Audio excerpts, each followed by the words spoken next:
Al-Imam Ibn Al-Qayyim rahimahullahu ta'ala di dalam kitabnya Ijtima'ul Juyush menyatakan an-ni'matu ni'matan.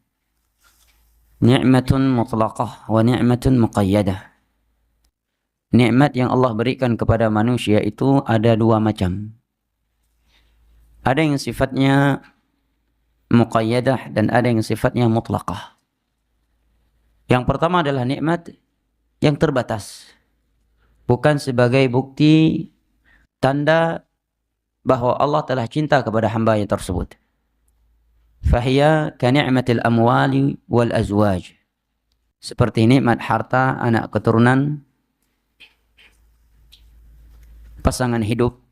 Fahiya yashtariku fiha al-mu'min wal kafir was salihu wal fasiq. Nikmat yang seperti ini, kata beliau, Allah berikan kepada hambanya yang mukmin, kepada hambanya yang kafir, kepada hambanya yang saleh, dan kepada hambanya yang fasik sekalipun. Sehingga dia bukan sebagai bukti tanda cinta Allah Jalla wa'ala kepada seorang hamba. Sedangkan yang kedua, kata beliau, adalah nikmah yang mutlak. Nikmat yang sempurna. Yang merupakan tanda bukti Allah mencintai seorang hamba. Yaitu nikmat Islam dan nikmat mengenal sunnah setelah Islam.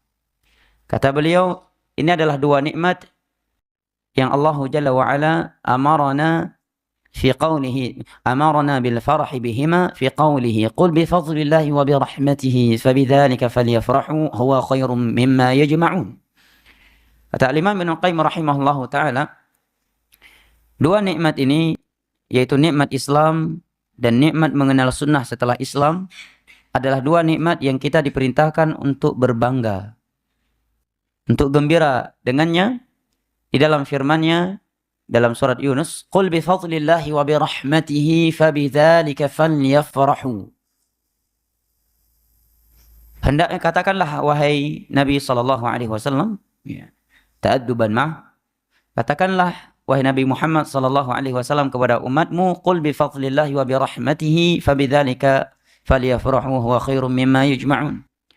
Hendaknya dengan fadlullah dan rahmatnya mereka bergembira,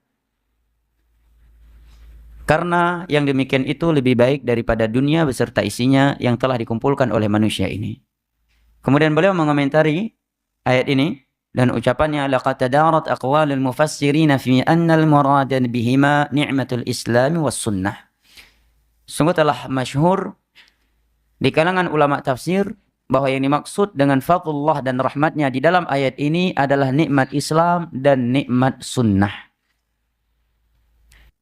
Ayat ini menerangkan kepada kita bahwa hidayah Islam dan hidayah sunnah setelah mengenal Islam tidak dapat dinilai dengan dunia beserta isinya.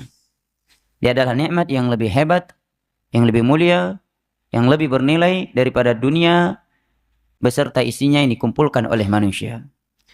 Sekaligus ayat ini menerangkan kepada kita bahwa seorang mukmin itu harus mesti gembira, mesti bangga dengan nikmat Islam dan nikmat sunnah.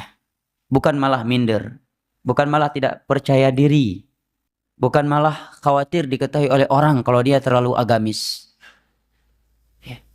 Minder, malu kalau ada kawan atau temannya yang mengetahui bahwa dia mengikuti sunnah Rasulullah SAW. Karena Allah menyatakan falyafrahu, hendaknya mereka farah. Farah ini kalau diterjemahkan kepada makna Indonesia, ya mencakup mana bergembira, ya bangga, ya, yang tidak menjerumuskan seseorang kepada sifat ujub, ya, gembira, senang, ya, bangga, ini al-farah. Allah memerintahkan kita untuk bangga, gembira, senang dengan nikmat Islam dan nikmat sunnah. Dan kalau kita melihat kepada jumlah manusia di dunia ini, yang katanya berapa jumlah manusia di dunia? 7 miliar, betul? 7 miliar. Hanya 1 miliar yang berstatus Islam, jemaah. Hanya 1 miliar yang berstatus Islam. Itu yang berstatus di KTP tentunya. Ya, itu 1 miliar. Demikian kan? Sebutkan. Ya. Dari 1 miliar yang berstatus Islam ini, yang mengikuti sunnah Rasulullah SAW, berakidah dengan aqidatus salaf, ya, berusaha mempelajari bagaimana petunjuknya Nabi SAW di dalam salat, Bagaimana sifat wudunya Rasulullah, sifat hajinya Rasulullah, sifat umrahnya Rasulullah, ya. Akhlaknya Rasulullah, itu mayoritas atau minoritas? Minoritas. Bagaimana cara menilai bahwa mereka adalah minoritas? Lihat aja kondisi masjid. Yang datang ke masjid itu mayoritas atau minoritas?